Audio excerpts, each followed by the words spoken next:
The man accused of killing his Vallejo landlord was back in court today. Yeah, the arraignment for Maximilian Snyder was postponed for a second time because Snyder wants to find a different lawyer. Here's a picture from the Solano County courtroom. That was today. In the meantime, we're still learning more about how this case is actually tied to a series of murders across the country. KCRA 3's Sarah McGrew's been working with our partners at the San Francisco Chronicle to connect these dots. I want to start off by acknowledging just how confusing this case is. There are a lot of people involved, and we're still working to figure out the motives of this fringe group, the Zizians. Our colleagues at the Chronicle are investigating the timeline and how these gruesome murders are all connected.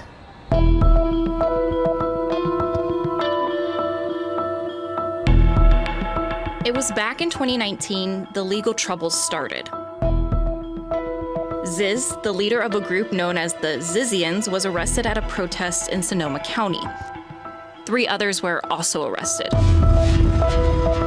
Matthias Gaffney, a Chronicle investigative reporter, covered that protest. They were dressed in black robes and Guy Fawkes masks, and has a lot to do with anti-artificial intelligence. The Zizians are a small group of well-educated computer whizzes and devout vegans. You know, they very computer science focused, math.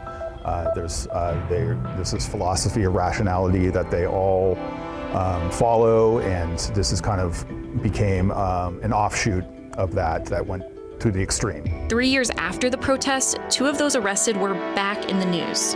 Alexander Leatham and Emma Borhanian, accused of attacking their landlord in Vallejo with a samurai sword through his chest.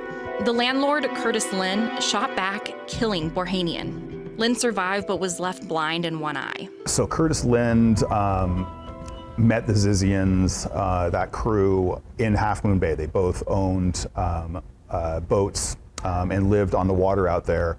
And then Curtis Lynn decided to sell his boat, and he wanted to move back to this Vallejo property that he had owned for a number of decades. And the Zizians followed him, and they moved in and took up a couple trailers, brought in their own trucks. A few months later, Ziz was back on law enforcement's radar, this time following the double murder of a couple in Philadelphia. As part of their investigation, they were looking for the murder weapon, a gun, and when they searched a hotel room in Pennsylvania, up pops Jack Lasota, or Ziz, in that hotel room, and he's taken into custody and charged with a couple minor crimes in association with that crime. The couple's daughter has been named a person of interest.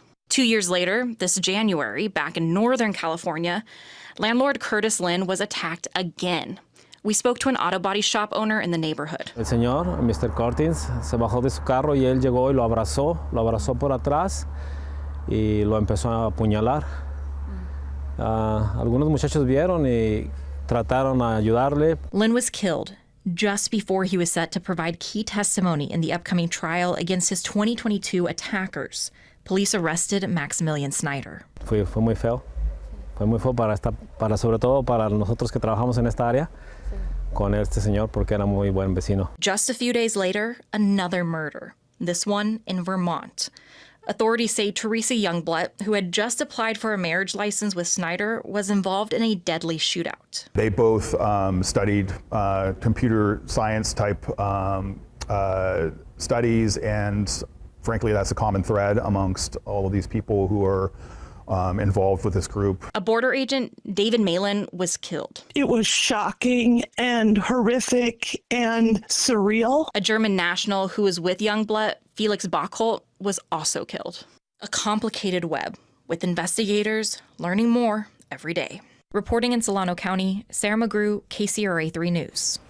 Maximilian Snyder is scheduled to be back in court later this month. Meanwhile, one of the alleged attackers from 2022 has a court date set for February 19th.